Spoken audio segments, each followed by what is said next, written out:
कार्यक्रम के पुण्यार्चक हैं गुप्तदान बड़ौत, बागपत, उत्तर प्रदेश।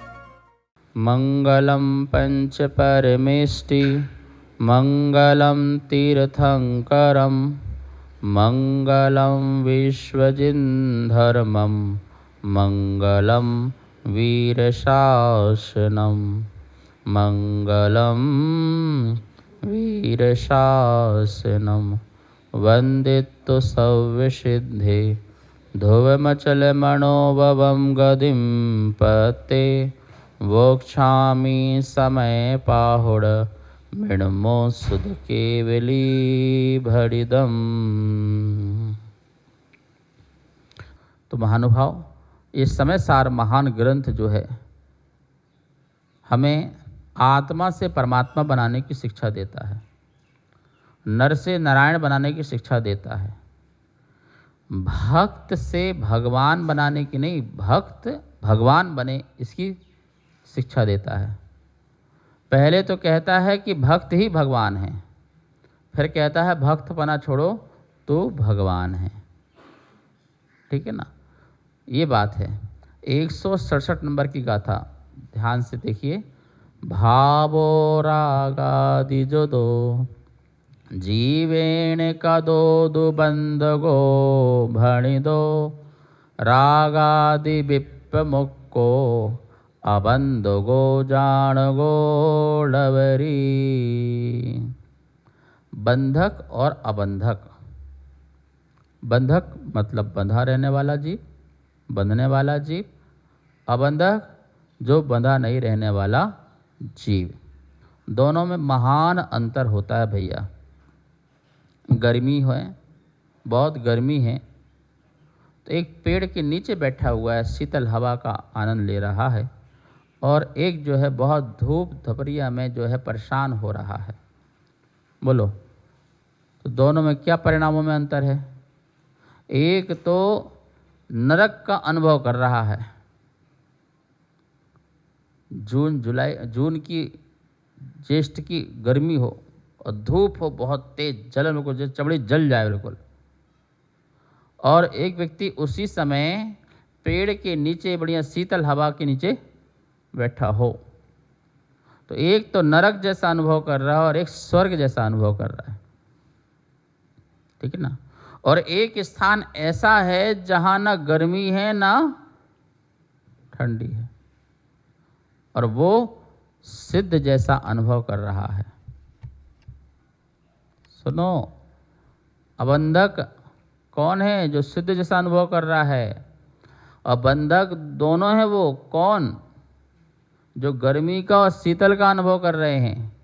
क्योंकि गर्मी वाला भी बंधक है और शीतल वाला भी, क्योंकि वो एक द्वेष का अनुभव कर रहा है, एक राग का अनुभव कर रहा है। तो राग द्वेष का अनुभव करने वाला व्यक्ति कैसा है? बंधक ही है। महाराज, साधन बहुत अच्छे होना चाहिए जहाँ पे निराकुलता से हम धर्म ध्यान कर सकें, जहाँ पे क्या हो, मच्छर नहीं हो, कीड़े मकोड़े नहीं हो, शुद्ध हवा हो, प्राश्रुक हवा हो, और क्या बोलते कि शीतलता हो, ना अधिक गर्मी हो ना अधिक ठंड हो। ऐसा कोई स्थान हो जहाँ पर बैठ कर के क्या हो, हम आत्म साधना कर सकें, बिल्कुल ध्यान लगा करके। तो अच्छा कमरा बना देते हैं आपके लिए, एक बढ़िया, इतना सुंदर बढ़िया कमरा जहाँ कोई कीड़े मकोड़े आदि मच्छर भी प्रवेश ना कर सकेंगे, जहाँ पर मौसम के अनुसार ही वहाँ की व्यवस्था होगी, और आप बैठ जाइए ध्यान के लिए। तो आपको किसका आनंद आ रहा है? बोलो, किसका आनंद आ रहा है? आपको स्व का आनंद आ रहा है कि पर का आनंद आ रहा है? वहाँ भी आप स्व का आनंद नहीं लोगे, वहाँ भी पर का ही आनंद लोगे। स्पर्शन इंद्रिय का बढ़िया फर्स्ट क्लास, कितने शांति है, कितनी गूंज नहीं है, तो कर्ण इंद्रिय का भी लोगे। यहाँ पर कितना सुंदर सुगंधित वातावरण है, तो सुगंध का आनंद लोगे। ठीक है ना। कभी आँख खुली तो ओहो कितनी सुंदरता है, कितना अच्छा है, कितनी बढ़िया, तो वो सुंदरता का बाहर का आनंद लोगे। ठीक है। और जैसा शरीर के लिए अनुकूल होना चाहिए, हवा शीतल गरम जैसी होना चाहिए, मिक्स होना चाहिए, वैसे ही अनुकूल हवा है तो हर समय स्पर्शन इंद्रिय का, और बैठने वाला जो है उस आसन का भी आनंद लिया जा रहा है, तो वो भी स्पर्शन इंद्रिय का आनंद लिया जा रहा है, ठीक है ना। और मधुर मधुर वहाँ पर आवाज़ चिड़ियों की, चिचहाट की या संगीत की स्लोली स्लोली आवाज़ आ रही है, तो कर्ण इंद्रियों की, ठीक है। इस प्रकार से किसका आनंद लिया?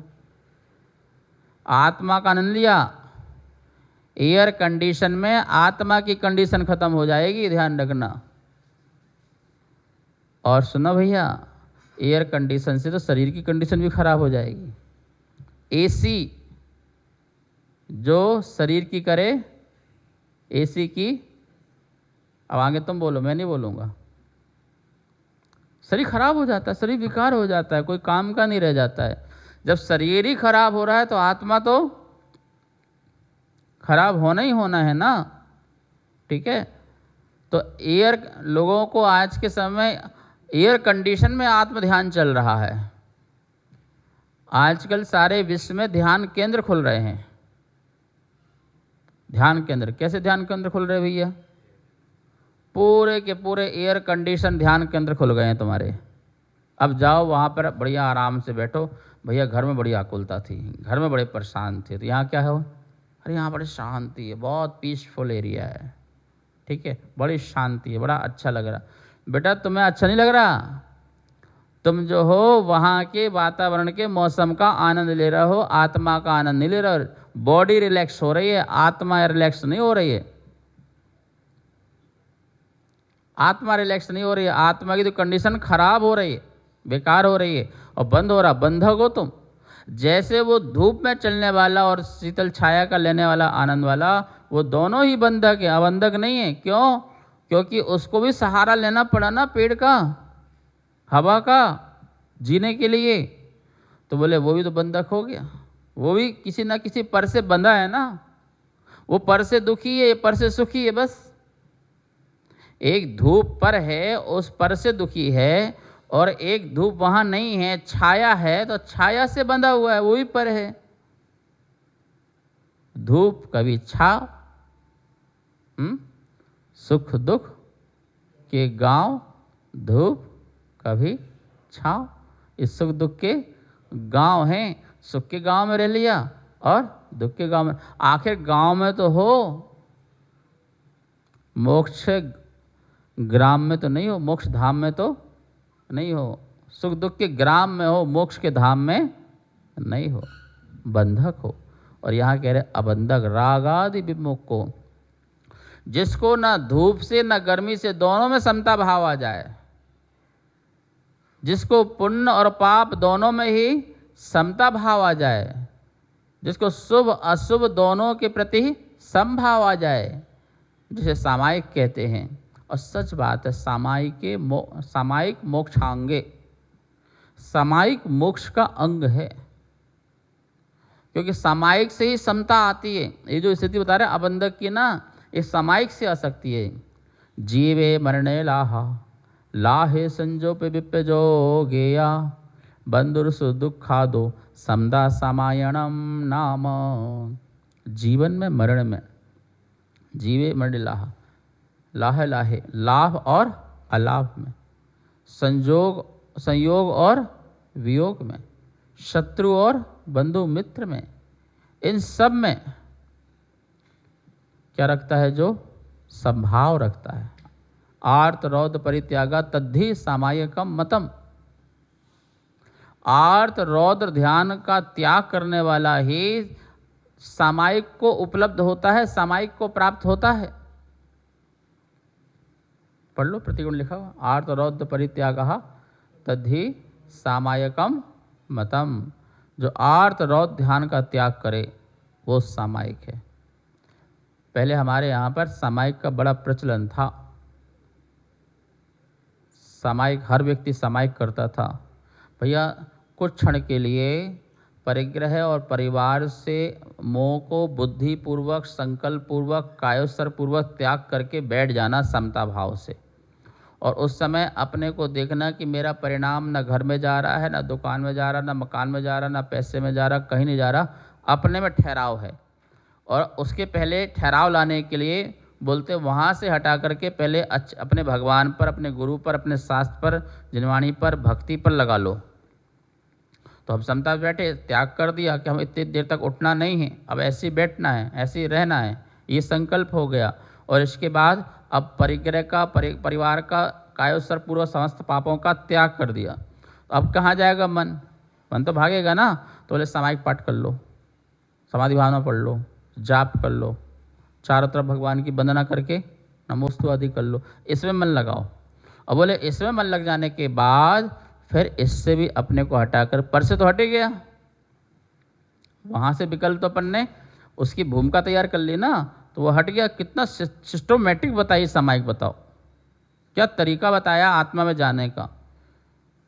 और फिर इसके बाद जब इससे भी अब कोई जाप का मन नहीं, थक गया, अब जाप भी छोड़ो, पढ़ना छोड़ो, अब कोई चिंतन वो भी छोड़ो पर के प्रति।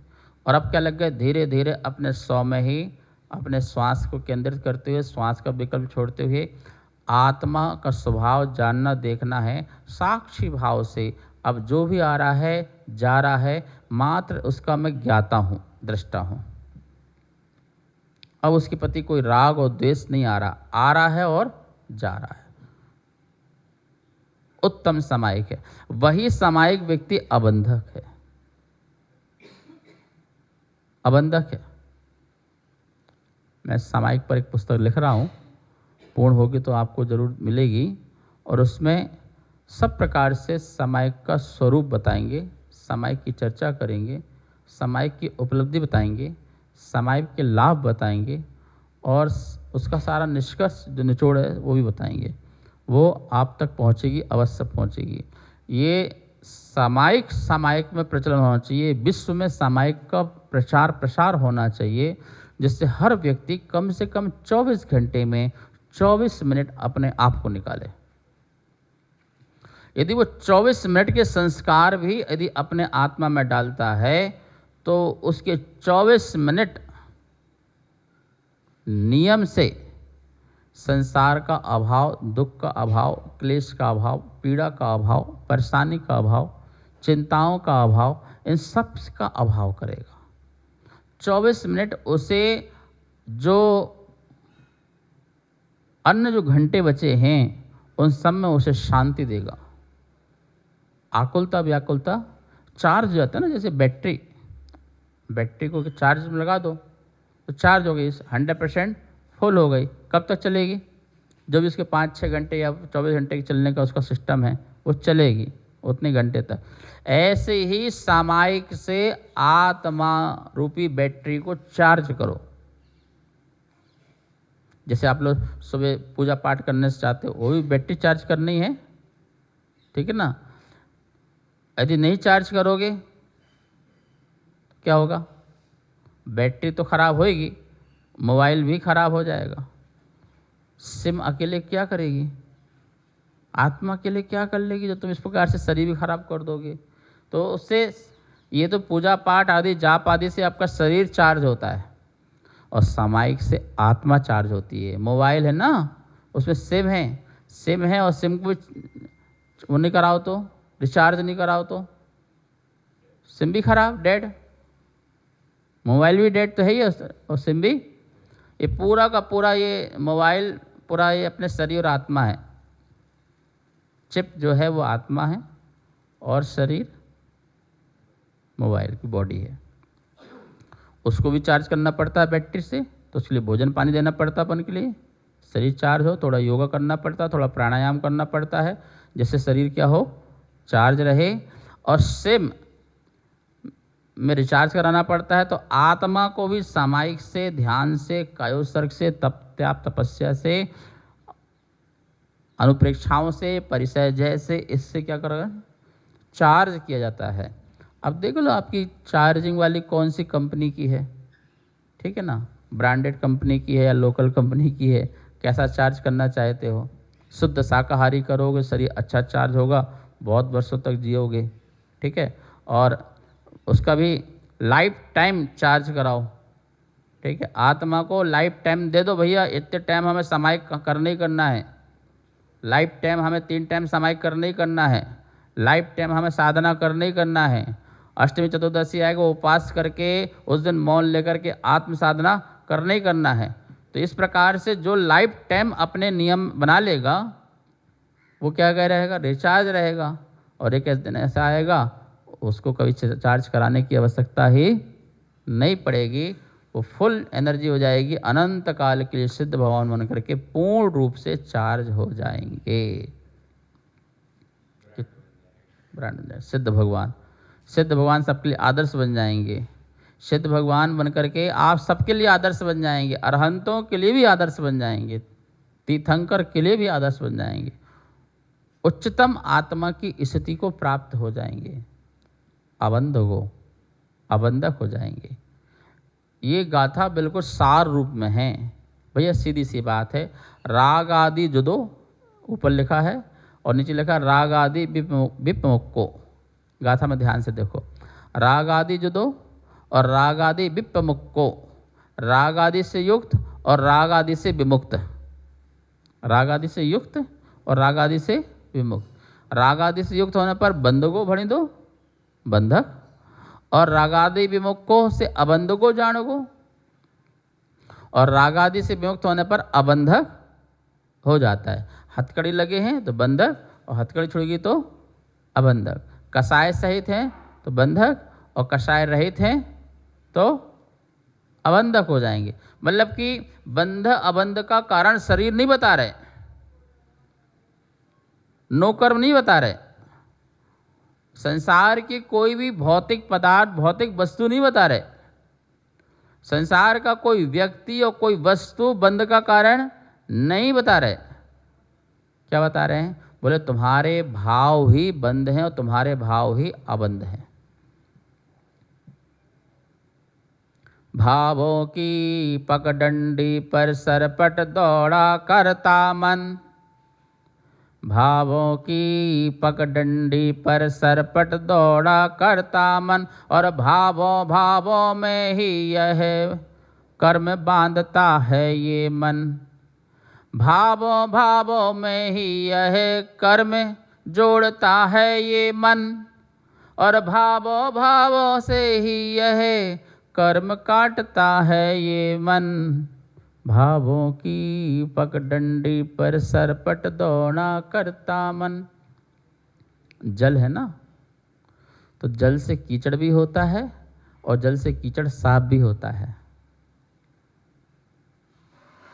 भावों से कीचड़ भी होता है और भावों से कीचड़ साफ भी होता है। कौन सा कीचड़? कसायों का, राग द्वेष मोह का। भावों से कीचड़ होगा, ये आत्मा में उत्पन्न होने वाला कीचड़ है, मल है। और भावों से ही, शुद्ध भावों से वो कीचड़ क्या होता है? साफ हो जाता है। देखो पानी डालो मिट्टी में, क्या हो जाएगा? गंदा हो जाएगा, पैर में लग जाएगा, गंदगी हो जाएगी, पैर गंदा हो जाएगा। और शुद्ध पानी डालो, पानी में शुद्ध पानी डालो तो क्या हो जाएगा? वो साफ हो जाएगा, बिल्कुल साफ हो जाएगा। यही बात कह रहे हैं भाई, तेरे राग द्वेष आदि भाव बंध के कारण हैं, और राग से रहित वीतराग भाव अबंध का कारण है। राग और वीतराग, राग और वीतराग का अर्थ भी होता है ना, बीत गया है जिसका राग, वीतराग, बीत गया है जिसका राग, मतलब राग रहित हो गया, उसका नाम वीतराग। तो एक वीतराग के परिणाम 11वें 12वें गुण स्थान में, और एक राग के परिणाम पहले से 10वें गुण स्थान में। तो पहले से 10वें गुण स्थान तक जीव जो है बंधक है, इस गाथा के अनुसार बंधक है, क्योंकि यहाँ पर परिणामों को ही बंधक बताया, परिणामों को अबंधक बताया। तो पहले से 10वें गुण स्थान तक जो हैं वो बंधक हैं, और 11वें 12वें से ऊपर जितने हैं वो सब क्या हो गए? अबंधक हो गए। क्यों? क्योंकि 11वें से 11वें 12वें 13वें 14वें सब वीतरागी हैं, और पहले से 10वें तक सब रागी हैं। इसलिए आचार्य नेमिचंद स्वामी के जो जीवकांड आदि जो लिखा गया है उस ग्रंथ के अनुसार यदि अपन बात करें तो समस्त कसायों के उपशम क्षय या क्षयोपशम हो जाने से, समस्त कसायों के उपशम या समस्त कसायों के क्षयोपशम नहीं, समस्त कसायों के क्षय से या समस्त कसायों के उपशम से ही शुद्धोपयोग की प्राप्ति होती है। कषाय अबुद्धिपूर्वक भी रहे तब भी वो शुद्ध उपयोग मानने को तैयार नहीं है। बोले होगा थोड़ा बहुत अंश शुद्ध हम मानने को तैयार, लेकिन शुद्ध तो शुद्ध ही होगा। क्या होगा महाराज? ये त्यागी आत्मा है। अच्छा त्यागी, बस थोड़ी सी अशुद्धि है इसमें, बाकी तो क्या त्यागी? महाराज ने जमीन कन छोड़ रखा है। अच्छा, सिर्फ एक चाय के लिए थोड़ा सा अदरक ले रखा है, बाकी तो जमीन कंद का त्याग है। बोलो जमीन कंद त्याग कहलाएगा क्या वो? अरे एक भी कंद खा रहा है तो तू त्यागी कैसे हो जाएगा? अरे मारे इतनी तो शिथिलता है। शिथिलता तो शिथिलता है, शिथिलाचार तो शिथिलाचार है, चाहे एक बूंद हो और चाहे एक गिलास भर के हो, वो तो है। हाँ तुम खुश हो जाओगे, इतनी तो है, बस इतनी सा तो है, बाकी तो ठीक है। इतनी सा है ना, तो हम आपको बताना चाहते हैं अजय जी आज एक लड्डू बनाओ आहार में चौकी में, या तुम बनाओ बढ़िया लड्डू बनाओ, काजू किशमिश बादाम छुआरे। महाराज लो लड्डू लो। महाराज बहुत बढ़िया लड्डू है, बहुत सुंदर लड्डू, बहुत अच्छा लड्डू है, बहुत। अरे भाई तू अच्छे अच्छे की प्रशंसा कर रहा है, खराबी क्या ये भी तो बता। बोले महाराज इसमें कुछ नहीं, बस एक बूंद जहर है बस, बाकी तो माल ही माल है। अरे मारेगा क्या? आपको पार्टी में कोई बोले बहुत अच्छा बना हुआ है सामान, इसमें सिर्फ एक बूंद, वे मरना थोड़ी है, जहर थोड़ी खाना है, ठीक है ना। एक बूंद हो वो भी तो मारक है, तारक थोड़ी है। ऐसे ही थोड़ा सा भी शिथिलता है तो वो कमजोरी है हमारी, वो भी कमजोरी है। उससे उपयोग शुद्ध, उतने अंश में उपयोग अशुद्ध है तो उपयोग अशुद्ध ही है, उसे हम शुद्ध मानेंगे ही नहीं। नेमिचंद के हम नहीं मानेंगे। बोले समस्त कसाय, एक कसाय का अंश नहीं होना चाहिए, राख का भी अंश नहीं होना चाहिए, सूक्ष्म राख का भी अंश नहीं होना चाहिए, तब जाकर हम आत्मा को शुद्ध और वीतरागता मानेंगे। और सारा शास्त्र मानता है वीतरागता अवस्था कहाँ प्रकट होती है, निर्गंधता कहाँ प्रकट होती है, तो बोले समस्त कसाय के अभाव से प्रकट होती है। तो शुद्ध उपयोग भी वहीं जाके प्रकट हुआ। अब आप खुश होते रहो, नहीं कुछ भी कहो, ज़्यादा थोड़ी मरेंगे, इतना थोड़ी मरेंगे, भर के गिलास पर थोड़ी जहर है, पूरा जहर थोड़ी है। पूरा जहर तो मिथ्या दृष्टि का है, पूरा कषायवान है, महा आकुलित व्याकुलित है, वो तो पूर्ण अबंधक है संसार में। उसे तो जीव भी कहना उसके लिए अतिशयोक्ति होगी, जीव भी कहना, वो तो अजीबत उसका आचरण है, ठीक है। तो भावो रागादि जदो जीवेण कदो तू बंद को भणी दो। रागादि से युक्त भाव जीव के बंद को कदो, बंधक कहा गया है, भणी दो कहा गया है, ठीक है ना। कदो किया गया, क्या किया गया? रागादि भाव से युक्त जीवेण के द्वारा किया गया, जीवेण कदो जीव के द्वारा किया गया, रागादि भाव से युक्त परिणाम भाव वो बंधको भणी दो, उसे समस्त शास्त्रों में बंधक कहा गया है। संसार में कोई मन में पाप करता है तो उसे कौन सजा देता है? लेकिन बाहर अपराध करता है तो सजा देते हैं। मन में उत्पन्न होने वाला पाप कहलाता है और प्रकट हो जाए तो वो अपराध कहलाता है। मैं मन से किसी को मार दूं, मुझे सजा कौन दे रहा है? और मैं शरीर से उसको मार दूं तो पकड़े गए तो उसमें पकड़ने में सजा है, प्रूफ होने में सजा है। जो प्रकट हो वो अपराध है, जो प्रकट न हो मन में चल रहा हो वो पाप है। कह रहे हैं भाई वो पाप और अपराध दोनों ही बंधक हैं। मन में भी उत्पन्न होने वाला राग द्वेष भाव जो है वह पाप है, और तन से प्रकट होने वाला वो अपराध है। बोले पाप अपराध दोनों ही बंधक है। कर्म की अदालत दोनों को नहीं छोड़ेगी।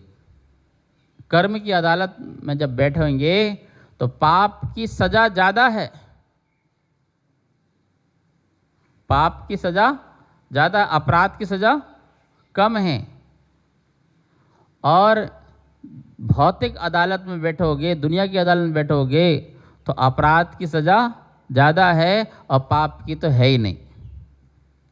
मैं बैठा हूँ, यहाँ पे बैठा हूँ, बोले सारा विश्व खत्म हो जाए तो इसकी कौन सजा दे रहा मुझे? कोई नहीं देगा।